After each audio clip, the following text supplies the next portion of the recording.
En el marco de la materia de problemas actuales de la educación en México, el equipo llamado La Catástrofe Silenciosa, conformado por Melissa Cervantes, Miriam Godínez, Fernanda Gómez, Andrea Ramírez, Nancy Urbina y Victoria Vázquez, presentamos el tema titulado Aprendizaje en confinamiento, la igualdad que genera desigualdad. Comenzamos. A partir de la coyuntura de la pandemia de COVID-19, se fueron vislumbrando algunos problemas que ya estaban insertos en nuestra sociedad, como lo es la carencia del aprendizaje significativo dentro del sistema educativo mexicano. De acuerdo con el segundo informe de labores de la SEP en el 2020, el sector educativo resultó severamente afectado, ya que se suspendieron las actividades escolares regulares de forma presencial de más de 36.4 millones de estudiantes y cerca de 2.1 millones de docentes, de todos los niveles educativos, lo cual, al pasar por el proceso de desinstitucionalización, como lo señala Acosta en el 2020. Lo que estamos mirando es el manejo de la crisis en que la escuela es sustituida por la casa familiar, los maestros por los padres de familia, los espacios de socialización e interacción social que eran los salones y los patios están siendo sustituidos por las plataformas digitales y, al transitar por este proceso, no solo cambia el espacio educativo, sino también la enseñanza y el mismo aprendizaje de los y las mexicanas. Por lo cual, en primera instancia, es importante preguntarnos, ¿qué no ha visualizado el sistema educativo para tener un aprendizaje significativo? Para dar respuesta a esta pregunta, tendremos un breve análisis de los distintos conceptos que pudimos rescatar y que son los siguientes. La desigualdad. ¿La desigualdad afecta a la permanencia y a la deserción en la educación? Respondiendo a la pregunta, primero debemos definir a la deserción, lo que Insulza 2011 define como la que se deriva de la discriminación de diversos factores que excluyen a todos o casi todos los miembros de un grupo y la convierten en un fenómeno multidimensional y la hacen incompatible con nuestros ideales democráticos. Ahora bien, la desigualdad se afecta a la deserción educativa y lo hace por medio de factores que condicionan el acceso a la educación y a la calidad de la misma, que hacen que este acceso se vea limitado e incluso lleve a los extremos de abandono por falta de recursos. Actualmente, con la educación en línea, los factores que condicionan el acceso son la clase social, la raza, la etnia, el género, la ubicación geográfica y el tipo de institución educativa a la que se pertenece. En palabras de Juan Martínez Pérez, director por la Red por los Derechos de la Infancia en México, menciona que hay una grave violación de los derechos humanos y el Estado mexicano está obligado a garantizar este derecho a la educación y a los insumos para ello. Aludiendo a lo anterior, tomamos a la desigualdad como un factor determinante que arraiga la deserción. De acuerdo con los datos del Instituto Nacional de Estadística y Geografía INEGI, obtenidos en su encuesta nacional sobre disponibilidad y uso de tecnologías de información en los hogares en 2019, por poner un ejemplo, actualmente solo el 40% de los hogares en México cuentan con computadoras con acceso a Internet. El resto puede que cuente con ella, pero no con conexión a alguna red. Permanencia y deserción. Por lo mencionado anteriormente, y ustedes con su propia experiencia actualmente en su educación, reflexionemos. ¿Qué aprendizajes hemos adquirido en esta educación de emergencia? ¿El no aprender repercute en la permanencia y la deserción? En el encuentro organizado por la Secretaría de Educación, Ciencia, Tecnología e Innovación del Gobierno de la Ciudad de México, el doctor Eduardo Peñalosa Castro, rector general de la Universidad Autónoma Metropolitana, afirmó que las instituciones deberían ofrecer actividades motivantes que favorezcan condiciones adecuadas para el aprendizaje, lo cual es un elemento sustancial para la permanencia de los alumnos. Los estudiantes tendrán que percibir un ambiente óptimo y entender la relevancia de los temas revisados, es decir, que sean pertinentes y estén situados alrededor de un entorno auténtico. La doctora Mónica Camacho Lizárraga, docente del Centro de Investigación y Docencia Económicas, refirió que la presencialidad y la virtualidad son esquemas en los que aspiramos a que el acto formativo ocurra, con todos los intercambios, transferencias e interacciones que implica y que son inherentes al sector educativo. Por otra parte, el fracaso escolar es un fenómeno multidimensional con causas distintas, cada una de las cuales requiere diferente atención. Algunas están relacionadas con la enseñanza presencial, aspectos personales, familiares, emocionales, trastornos psicológicos, entre otros factores. Y ahí el acompañamiento tendrá que ser personalizado. Otro aspecto importante a mencionar es el aprendizaje significativo. Díaz menciona que al hablar de aprendizaje significativo nos referimos a la creación de estructuras del conocimiento mediante la relación sustantiva entre la nueva información y las ideas previas del estudiante. Este debe ser más importante y deseable que el repetitivo y que el continuismo curricular, pues debe lograr que el alumno construya significados y así darle a lo aprendido entender en su ámbito y la aplicación y la permanencia de situaciones académicas y cotidianas. El papel de la motivación en el logro del aprendizaje se relaciona con la necesidad de fomentar en el alumno el interés y el esfuerzo necesario, siendo la labor del profesor ofrecer la dirección y la guía pertinente en cada situación.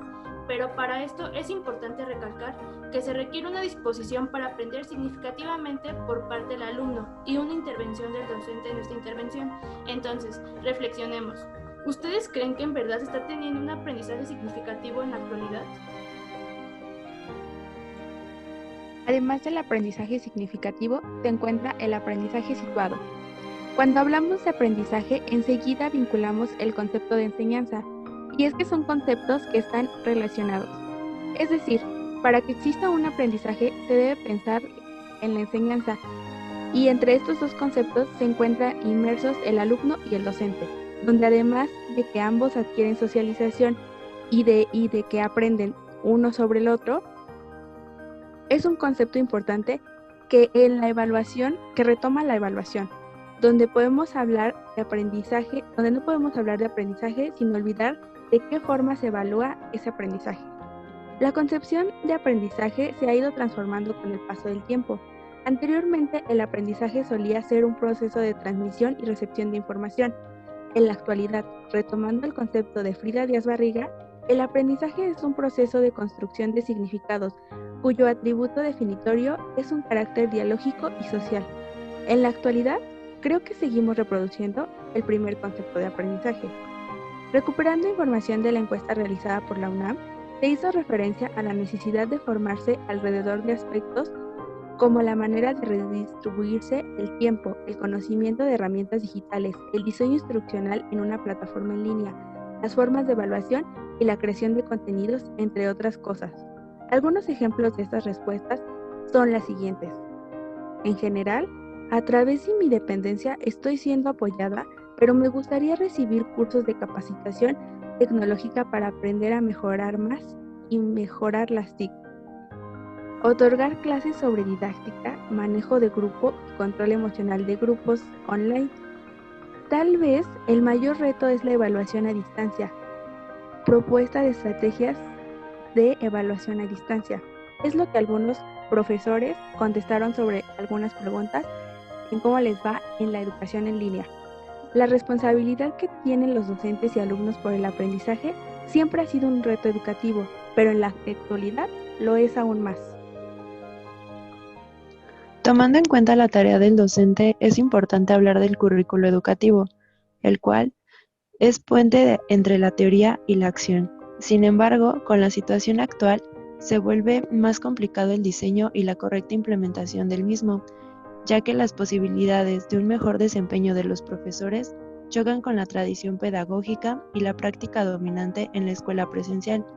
Y aunque la SEP tuvo tiempo para diseñar un modelo de educación a distancia como el Aprende en Casa, no se consideraron los parámetros institucionales para poder medir los alcances del programa ni las condiciones materiales.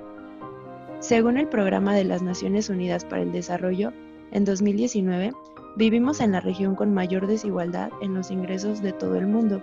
La disponibilidad de las TIC y en algunos casos hasta de los medios tradicionales como la televisión y el radio reproduce y deja en evidencia la desigualdad socioeconómica. Asimismo, el continuismo curricular. Hoy, con la pandemia de COVID-19, estas problemáticas se han agravado, al grado que la desigualdad reina en lo educativo. Sin embargo, En palabras del secretario de Educación Pública, Esteban Moctezuma, frente al Senado de la República, señaló: hay una educación pública en México antes y debe haber otra a partir de la pandemia. Los retos siguen siendo mayores, el trabajo debe continuar. Incluso señaló que no había existido una pérdida significativa, al menos en el nivel secundaria, sobre el aprendizaje. Pero, ¿realmente ha existido una educación pública que afronte los retos de hoy en día y que atiende el aprendizaje de los y las mexicanas? Con base en las cifras señaladas anteriormente en torno a la deserción escolar o la misma desigualdad, podemos darnos cuenta que estamos frente al continuismo pedagógico o curricular, que en palabras del director del COMIE, Álvarez 2020, señala que es aquel fenómeno reproductor de prácticas educativas obsoletas, que si son inoperantes en la escuela, más lo son en el hogar, el cual, bajo el proyecto educativo que se ha centrado en cubrir los contenidos, más no en el aprendizaje significativo, causa todas las problemáticas anteriormente señaladas, porque pensar significativamente implica tomar en cuenta el contexto, las condiciones particulares de los docentes y de los estudiantes, así como el repensar del mismo papel de la escuela y en sus actores en torno al devenir histórico y pedagógico. Por lo cual, si el sistema sigue obsesionado en el continuismo pedagógico, ¿esto será la catástrofe silenciosa que nos advertía Guevara en los 90? ¿Nuestro sistema educativo seguirá siendo una escuela rota? Para dar solución a esta pregunta planteada al inicio, concluimos que se debería dar más énfasis en aspectos como el aprendizaje situado y el aprendizaje para la vida, en la formación, ya que, como menciona Ángel Díaz Barriga, se señala la importancia de recuperar la formación hoy en día y sobre todo en la reconstrucción del papel de la escuela, del docente y de los estudiantes. El trabajo de las y los pedagogos para reconstruir nuestro sistema educativo podría considerarse casi utópico, pero hoy en día, más que nunca, es necesario analizar el aprendizaje en confinamiento para que realmente pueda existir la igualdad del derecho a la educación.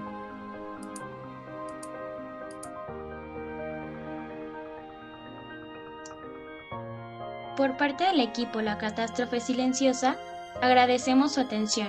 Todas las imágenes, gráficos e información fue recuperada con fines académicos para licenciatura en Pedagogía de la FES Acatlán UNAM. Gracias.